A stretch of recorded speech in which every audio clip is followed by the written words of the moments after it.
जी अस्सलाम वालेकुम जी। असी सारे तकरीबन ताजर बरादरी खलते थे इसमेल मार्केटा में इसका पानी आया तो अस्ते मालिक जड़ा सीम साहब सोना संग 2 महीने का किराया माफ़ किया अस्ते इंतहाई शुक्र गुजार हाँ।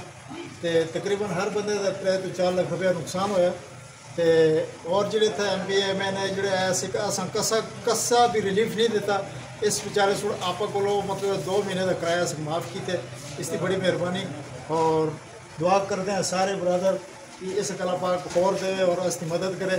पानी होड़ भी टिके थे लोग अपने अपने मतलब सफाई करते हैं ये सारे बड़े प्राग खलते हैं सारे दुकानदार हैं। तो देखो हर किसी को पूछ सकते हैं भाई तुम बहुत बहुत शुक्रिया और मुझे आपसे जी बिस्मिल्लाहिर्रहमानिर्रहीम। मैं तो यही कहना चाहूँगा कि जो हमारे यहाँ पे बड़े आए थे जिन्होंने तकरीरें की तो अभी हफ्ता गुजर गया तो वो तकरीरें वहाँ की वहाँ ही रह गई हैं।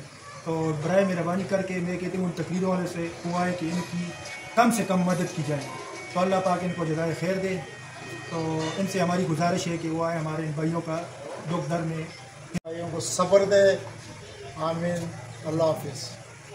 जी और यही कहूँगा इरहम मन फिल अर्ज़ यरहमुक मन फिस समा, करो मेहरबानी तो महले ज़मीन पर खुदा मेहरबान होगा अर्शे बरी पर। आप देख सकते हैं बैकग्राउंड में तकरीबन 90% दुकानें अभी भी बंद हैं। बंद इसी वजह से हैं कि यहाँ पे पानी आया था, कीचड़ अभी भी मौजूद है यहाँ पे और यहाँ पे जितने दुकानदार हजरात हैं सफाइयाँ कर रहे हैं और बड़े ऑनर की बात है, बड़ी अच्छी बात है, अप्रिसिएशन की बात है। हमारे ये भाई नसीम साहब जिनको आप कैमरे पर देख सकते हैं ये ऑनर हैं इस्माइल मार्केट के और इन्होंने 2 मंथ्स का किराया जो हज़ारों में है इन्होंने अपने दुकानदारों को माफ़ किया सिर्फ और सिर्फ इसलिए कि जी ये गरीब दुकानदार पहले से ऑलरेडी परेशान हैं, मजीद इन्हें थोड़ी सी हेल्प आउट करके परेशानियों से बचा जा सकता है। और उसके साथ साथ मैं ये समझता हूं कि ये एक मोटिवेशनल स्टोरी है, आप ज़रूर शेयर कीजिएगा तमाम हजरात तक। जब तक ये पहुंचे तो ज़रूर इस पर सोचिएगा। आपके हाथ से अगर किसी के साथ होता है तो इरहम मन फिल अर्ज़ यरहमुक मन फिस समा। इजाज़त दीजिएगा डॉक्टर अतीक चांद को। अल्लाह हाफिज़।